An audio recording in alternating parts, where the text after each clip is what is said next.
Ei, você, tá querendo criar um canal de cortes e começar do jeito certo, maximizando seus ganhos? Com o método Cortes de Podcast, você vai saber todos os detalhes de como criar um canal do jeito certo. Acesse o primeiro link na descrição para saber mais. Ô Rodrigo, assim, pouco antes da gente começar, tu me mostrou uma pedrinha. É. Deixa eu ver essa pedrinha aí. Não é bem treta, não, mas... Primeiro vê esse aqui. Quase que eu dei um pulo, cara. Olha, já dizia o sábio Salomão, ninguém é hétero quando a barata é voadora, né? Mas por que eu tô mostrando a barata? Você vai entender. Tá bom. É porque assim, não quero treta, mas há pouco tempo eu fui desafiado aqui. O Sérgio veio aqui, ele fez um Ciência Visita aqui no Flow, e eu e o Jean estávamos na mesa e a gente estava falando mesmo de um... E aliás, Sérgio, um abraço pra você. Eu estou lamentando você não estar aqui no bate-papo, de coração. Você sabe, com muito respeito. E uma das coisas que o Sérgio falou é o seguinte, eu vou trazer um fóssil aqui, e eu sei que foi o recorte, não foi exatamente o que ele falou, mas no recorte assim, o Sérgio Sacani desafia Rodrigo. E colocam lá, né? Eu vou trazer um fóssil que eu tenho na minha casa e vou provar pelo fóssil aqui, vou medir o fóssil aqui. Achei que foi uma força de linguagem, porque ninguém tem como medir um fóssil em loco assim, se você não tem aparelhagem laboratorial para pegar, né, toda a questão ali do... Ele vai falar melhor de datação do que eu, mas já que ele não veio, eu vim e trouxe o fóssil, que era para ele trazer. E esse fóssil, você pode... Vê qual câmera que tá com o melhor close aí. Deixa eu ver. Não sei se é a do centro aqui, você já conhece aí. Aí, Gianzão. Pega aí. Isso aqui é só abrir, né? Pode abrir. Aí dentro, essa baratinha, você vai entender porque que eu dei a barata também. Isso aí é um trilobita. É um trilobita. Pô, cara, isso daqui é só umas ranhuras que tu fez na pedra. É umas ranhuras, é um trilobita. Aqui, não é não, família? Olha aí, dá pra ver, gente? É um dos mais antigos tipos de fósseis que existem. Lembrando, bem claro, que eu não sou paleontólogo, então essa é uma área que eu namoro com admiração à distância, mas não sou especialista nela. Só que, olha que interessante. Eu vou deixar até que o Marcos fale mais sobre isso. Um fóssil desse, por que eu coloquei a barata?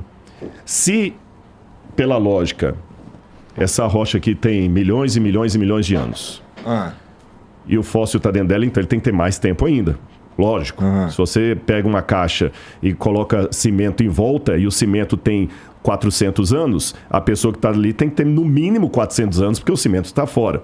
Concordo. Só que, se eu deixasse uma barata como essa, ao relento, quanto tempo, ou mesmo ao relento ou sob condições, não importa, quanto tempo, daqui a 3 meses, o que sobraria dessa barata? Nada. Nada. Mas aqui sobrou tudo. Como é que isso aqui pode ser milhões de anos? É a pergunta que eu ia fazer para o Sérgio. Se tem milhões de anos, eu não estou chamando o trilobita de barata, mas só fiz uma comparação. Se ele ficou milhões e milhões de anos para se fossilizar, não era para sobrar absolutamente nada. E como é que vocês, então, explicam isso daí? Antes de passar a palavra para o Marcos, eu queria dizer 2 coisas para a galera que está escutando a gente. Eu não quero dar carteirada, não é essa a questão, mas por que eu pedi o Marcos para vir? É muito simples. Eu vou dar um exemplo aqui, a galera vai entender. Eu não gosto de treta e faço aqui à distância, sem nenhuma demagogia, um elogio ao Sérgio. O Sérgio sempre se demonstrou muito educado. Assisti poucas coisas dele, confesso, mas sempre se demonstrou educado, diferente do Pirula, por exemplo, que é desbocado, que quer ganhar no xingamento, no palavrão. Acho que, sabe... Você já tretou com o Pirula, cara? Ele tretou comigo, eu não tretei com ele. Ele tretou, você tá entendendo? Aí fala com minha vaquinha, porque eu não vou dar nenhuma resposta pra ele. Com quem? Fala com quem? Fala com minha vaquinha. Entendi. Não, sério, porque eu acho o seguinte, quando o camarada começa a xingar palavrão, é porque ele já não tem argumento. Quando ele perde a postura...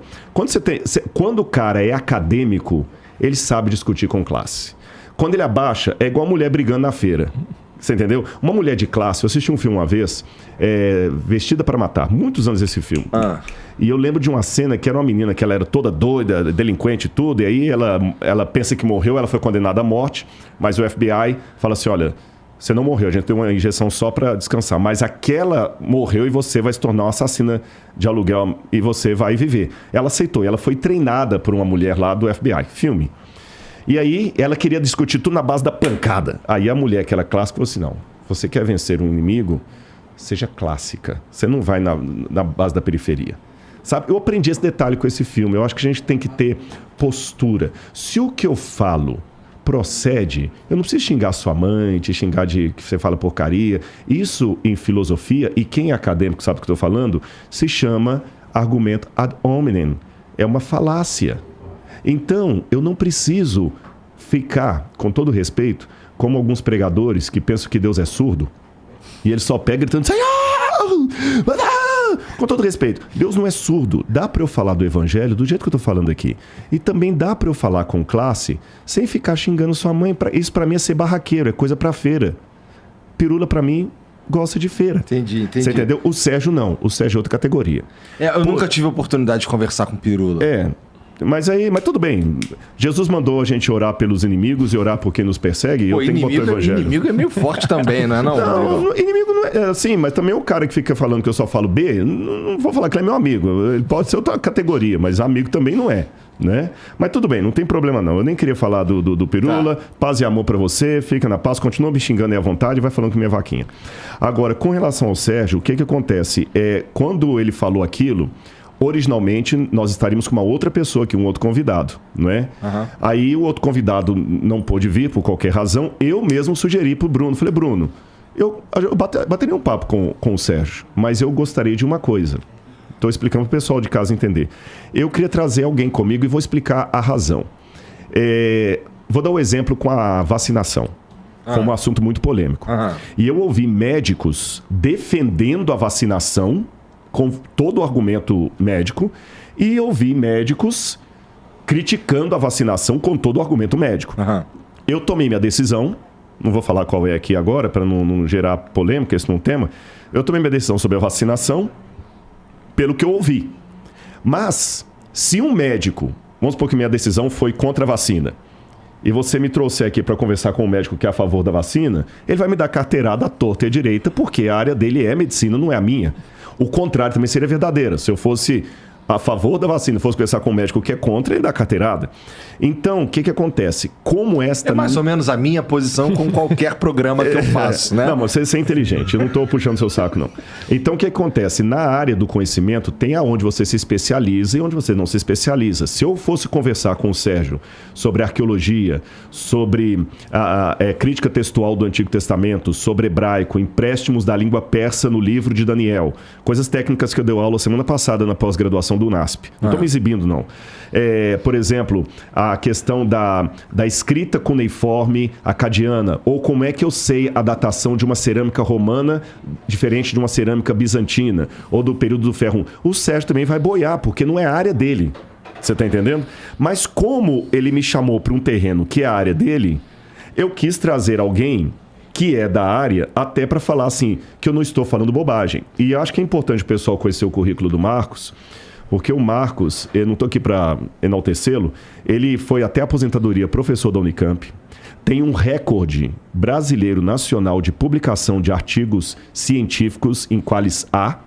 Tem uma reação química. Com o meu nome, com sim. Com o nome dele. Então, quer dizer, o cara não é porcaria. Desculpa, ele não é um youtuber. Você tá entendendo? Ele não é um youtuber que fica falando um monte de coisa, não. Ele é acadêmico. Só pegar o Lattes. Você quer saber? Pega o Lattes, pega as publicações. Aliás, eu estou precisando alimentar meu Lattes. Eu tenho precisando colocar mais artigo acadêmico ali. Pega o Lattes, o currículo Lattes da pessoa, o que ele ensina. Então é que ele não vai pregar para ninguém, ele vai falar de ciência. Mas por alguma razão que eu respeito, embora me surpreenda, o Sérgio preferiu não vir. Mas como naquela fala do programa, que foi o recorte, ele falou que ia trazer o fóssil, então eu trouxe o fóssil. E aí a pergunta que você fez é a pergunta que eu gostaria de fazer para o Marcos. Eu, como leigo em paleontologia, a pergunta da barata eu faço para isso aqui. Se a barata deixada aí na natureza, em 3 meses eu não tenho nem as asas dela, como é que um trilobita deixado milhões de anos foi fossilizando aos pouquinhos e manteve tudo, inclusive o olhinho muito bem feito. O próprio Charles Darwin falou que o olho é a parte mais complicada da evolução, porque você não consegue explicá-lo através da evolução. E o trilobita, qual é o ancestral do trilobita? Quando ele aparece lá você tem vários períodos, cenozoico, fanerozoico, ele vai explicar isso. Então, eu não consigo ver como é que isso aqui tem milhões de anos e preservou, inclusive, toda a estrutura do ser. Eu só consigo ver isso aqui como um soterramento instantâneo que, de certa forma, petrificou o bichinho de uma vez só. Porque se ele ficou ao oxigênio, exposto ao ambiente, por uma semana, já não seria mais um trilobita. Porque nem um mamífero fica tanto assim. Mas aí eu vou parar aqui, senão